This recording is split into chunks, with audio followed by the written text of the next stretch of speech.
to another episode of Race to Power with me, I.N.D.I.A, a show where we talk about everything elections. Here's what we have lined up for you. Let's start with India.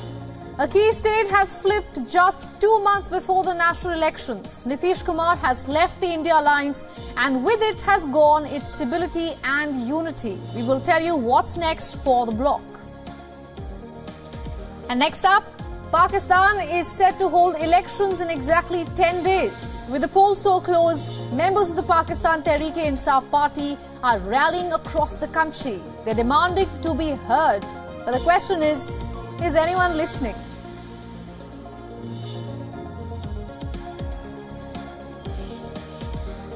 Now, it was an eventful weekend here in India.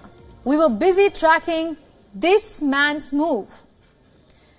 For those of you who are watching us from outside of India, that is Nitish Kumar. He's a 72-year-old politician from the state of Bihar. He has taken oath as the chief minister for the 9th time. He has changed his party's allegiance 5 times in the last 10 years. If that's too many numbers for you, let me just say he has no permanent friends or enemies. He's now sailing in the N.D.I.A boat that has the ruling Bharatiya Janata Party in it.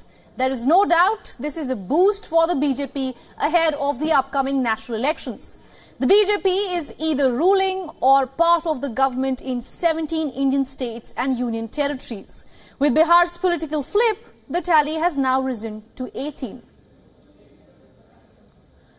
Optimistic leaders are already claiming that they will win all 40 Lok Sabha seats in the state in the upcoming elections.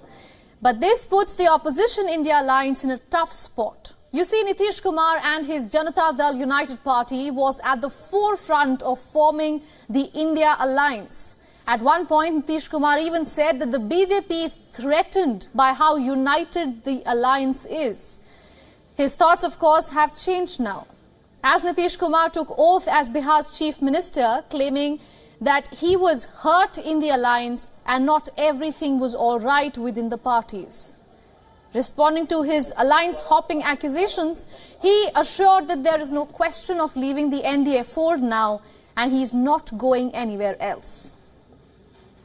So the question is, what's next for the India alliance? After Nitish Kumar's exit, Aam Aadmi Party is refusing any seat sharing in Punjab, and Mamata Banerjee rejected the Congress Party's Bharat Jodo Nyaya Yatra. What is the future of the India alliance? Like the political parties, even time is not on their side. National elections are set to take place within the next 4 months. Congress is riding solo in its nationwide March for Justice. Interestingly, the march entered the state of Bihar today, just a day after Nitish Kumar cut the cord with Congress. The march started from a Muslim-dominated constituency that has been a Congress bastion since the year 2009. Some alliance parties are still standing with brave faces, with Bihar's RJD saying that the game is still on, Tamil Nadu's ruling DMK calling Nitish Kumar's exit a gain for the alliance, and New Delhi's AAP calling the move a big mistake. With just months to go, the India bloc is looking for both stability and unity.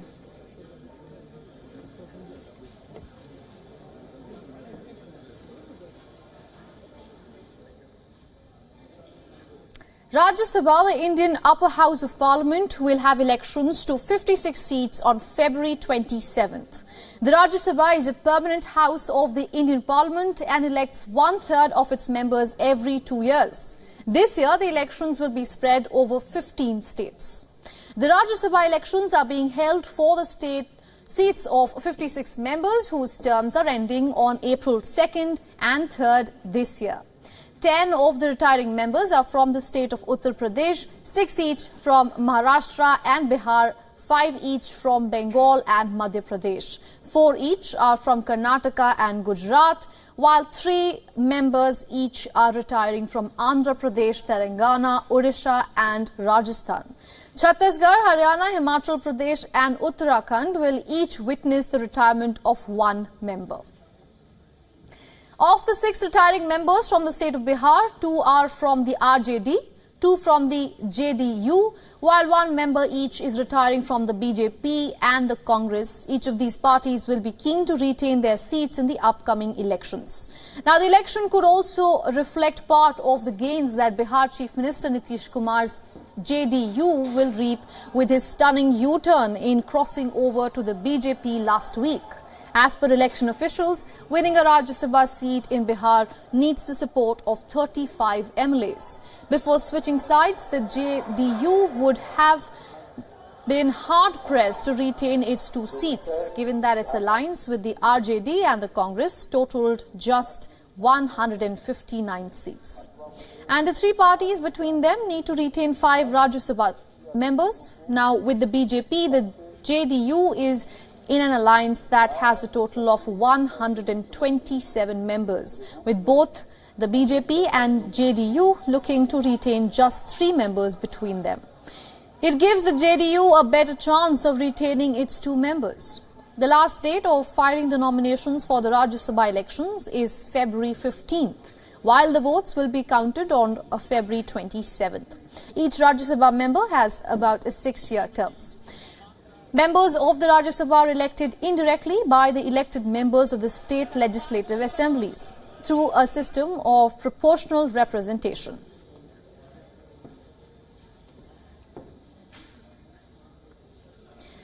West Bengal politician and Minister of State Shantanu Thakur's recent remarks have caused a stir in India. The BJP leader said that the much-debated Citizenship Amendment Act, also known as CAA, will be implemented this week across the country.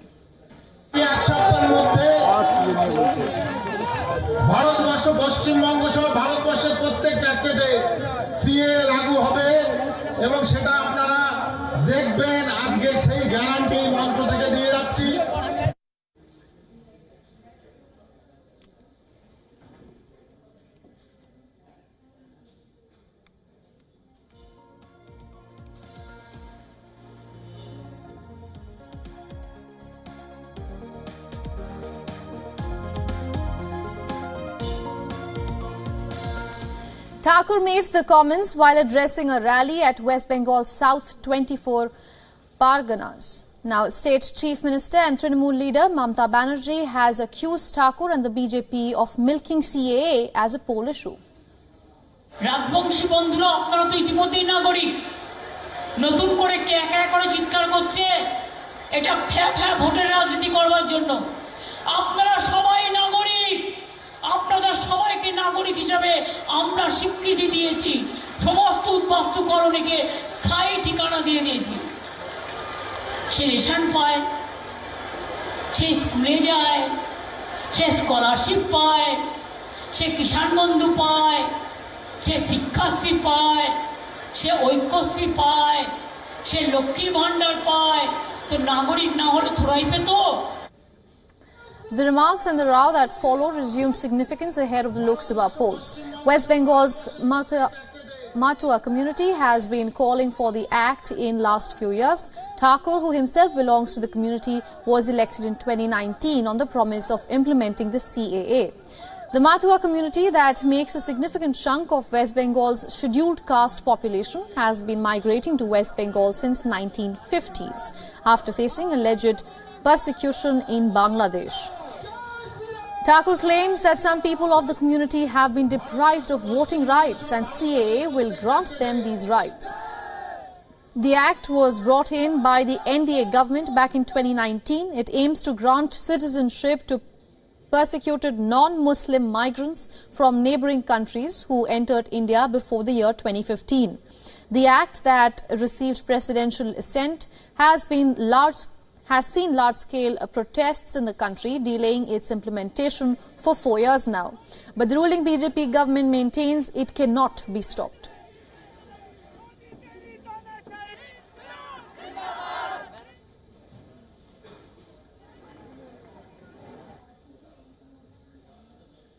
With elections now almost here, the air across Pakistan is charged. All parties, big and small, are doing their bit to leave a mark on the voters.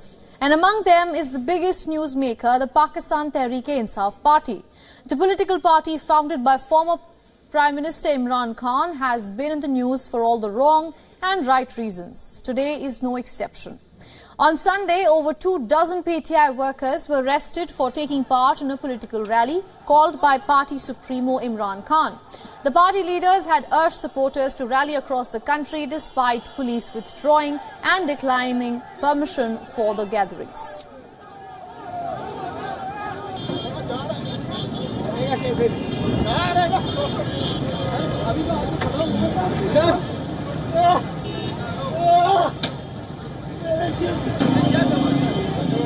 One such rally was held in Karachi. 2,000 people gathered to support Imran Khan and the PTI, but they were met by a pushback from the police as they fired tear gas and rounded up 25 people from the site. Party media advisor said that a similar crackdown took place in other cities as well, most notably Islamabad and Rawalpindi, where the police detained party workers. The PTI has denounced the crackdown, slamming it as a shameful act. While action was happening on the streets, senior PTI leaders unveiled their party manifesto, promising that all people, rich and poor, will be treated equally by the law if they are elected to power. The manifesto, released 2 weeks before the big polls, also promised a set of legislative reforms, including a constitutional amendment for people to elect the Prime Minister directly. At present, people elect the party and the National Assembly members vote for the final candidate. They have also proposed reducing the tenure of National Assembly and the Senate. The PTI in recent days has witnessed several roadblocks to its poll push, the latest being Election Commission's ban on its party symbol, the cricket bat. This as there remains a heavy media censorship against covering the Pakistan's opposition and PTI's campaign. Other big parties like the PMLN and PPP also held big rallies over the weekend. Massive gatherings and explosive statements are a highlight of the South Asian nation's politics. Both the PPP, led by Bilawal Bhutto Zardari, and the PMLN, fronted by former Pakistan Prime Minister Nawaz Sharif, also released their manifestos. The Sharifs in their poll pledges have pitched for better relations with their neighbours along with cheap electricity.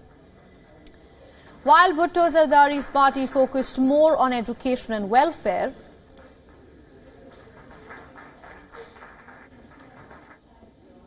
and for the latest on this, our Pakistan Bureau Chief Anas Malik has sent us a report from Islamabad.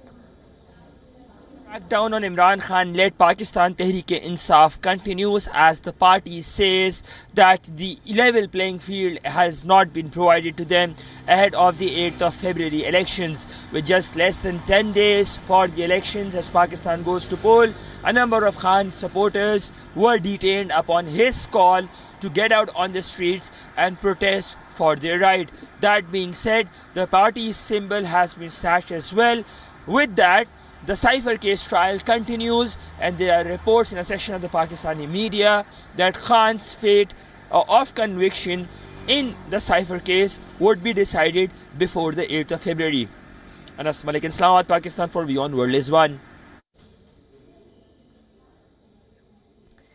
Let's shift focus to another race to power, the United States. From Iowa to New Hampshire, the Republican race for electing its presidential candidate is headed for South Carolina next. All eyes are now on the upcoming primary scheduled to be held on February 24th for the Republicans.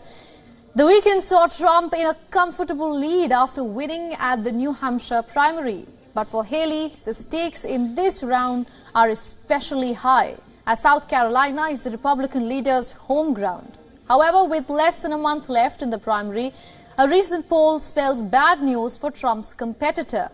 The poll conducted by the American Promise and the Tyson Group reveals a significant lead for the former U.S. president and reigning favorite. Trump has the support of 58% of likely voters in the South Carolina Republican primary, but Nikki Haley, who served as the state's governor from 2011 to 2017, only has the backing of 31% voters. The remaining 11% voters remain undecided. But the polling results seem to have no bearing at the war of words both leaders indulged in over the weekend. The competitors left no stones unturned in taking a swipe at each other in their respective election campaigns.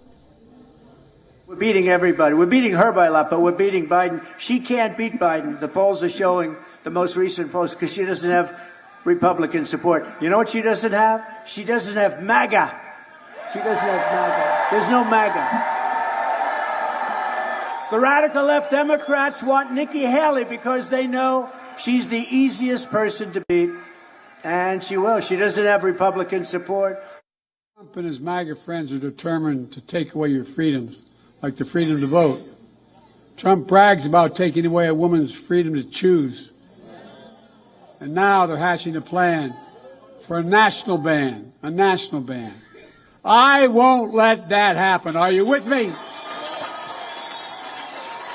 I've made it clear. If MAGA Republicans try to pass a national ban on abortion, I will veto it and consider that a promise made, and a promise will be kept. Meanwhile, the Democrats were not missing in action in South Carolina. U.S. President Joe Biden was also seen addressing a campaign rally ahead of the Democrats' party primary on February 3rd. While the U.S. President stares at an easy win in the upcoming primary vote, Biden made the most of trying to appease the black voters in South Carolina ahead of the November presidential elections. We had moved 25 points in the 3 weeks leading up to the election. And Donald Trump was totally unhinged. Unhinged.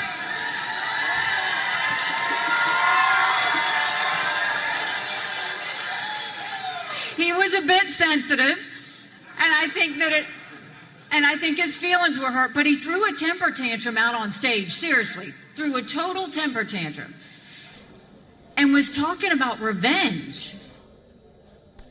Now, to get you more insights, let's quickly explain to you what a primary is all about. It is a method to choose the presidential candidate. The presidential nominees are selected by the respective parties either through caucuses or primaries. Now, primaries are run by the state of local governments, unlike caucuses, which are privately run by parties.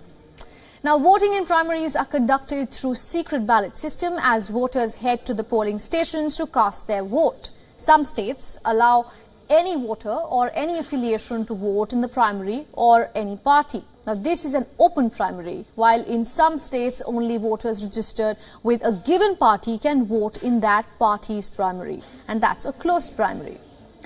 Now, voters do not directly pick candidates to advance in general elections. Instead, they choose delegates, who in turn choose the nominee at the party's national conventions, the next phase of the presidential race. The more populous a state, the more delegates it sends to the conventions.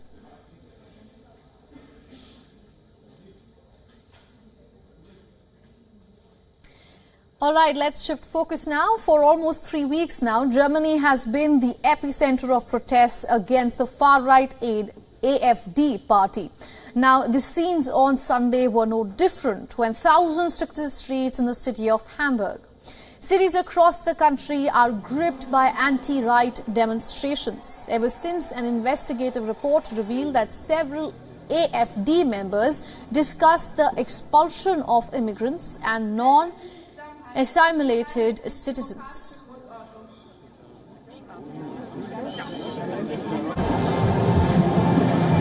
Es wird natürlich, wie Sie sagen, an der Wahlurne entschieden, aber of course, this will be decided at the ballot box, but perhaps such demonstrations will prompt other people to scrutinize their own opinions or their vote. Exactly. I just hope so. The protests that began on January 10th have resulted in an electoral pushback for the far-right populist party. On Sunday, an AfD candidate lost in a district administrative election to a conservative leader, indicating the weeks of protests have lowered the AfD's popularity. And the national debate on immigration is impacting grassroots polls as well. I don't really want to see the AfD in Parliament, and I think it's nice that so many people around me see it the same way.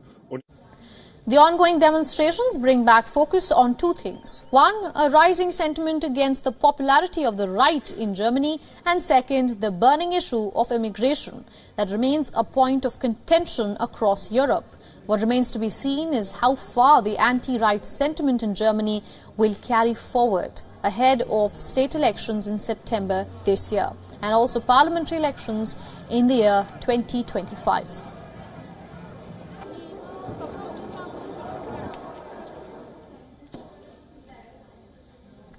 Now, in Iran, the hijab issue has divided the people and the government alike. Ahead of the upcoming elections in March, leaders are attempting to court women's support.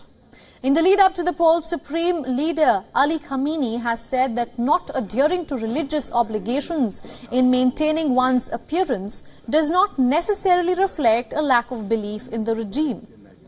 However, in a meeting with a selected group of veiled women, Khamenei defined women's political participation as encouraging their husbands and children to actively take part in the election. But Guardian Council spokesperson has said that women without hijab should not be denied their right to vote. He also added that the issue of hijab should not divide the people. But the divide is far from over. A few clerics say that defying the compulsory hijab is now a symbol of expressing opposition to the government. According to police in the city of Qom, over 70,000 warnings have been issued to women for hijab defiance since March last year. The rise in cases in a religious city like Qom has been seen as a failure of the government's hijab policy. But concerns have been raised that severe punishment could fuel hatred towards the system and potentially spark civil unrest. This difference in perspective may explain the disagreement between clerics ahead of the elections.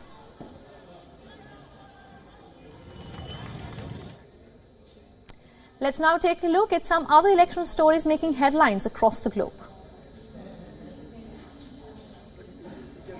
Elections in Bhutan have brought liberal politician Tshering Togbe back in power. The People's Democratic Party leader officially began his second term on Sunday. 58-year-old Togbe is the country's fourth freely elected prime minister since the Himalayan kingdom became a democracy 15 years ago.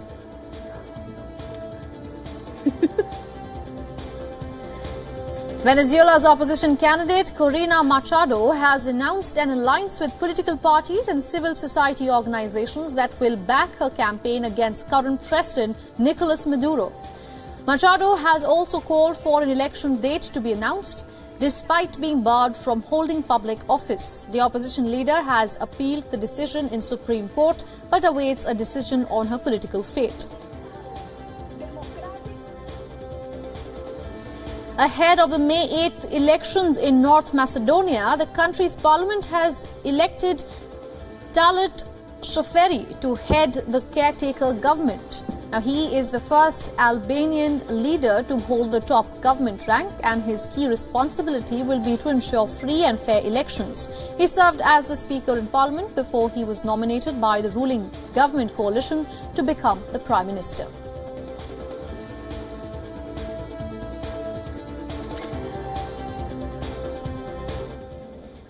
And with that, we are wrapping up this edition of Race to Power. Thanks for watching with me, Ananya Datta. Goodbye.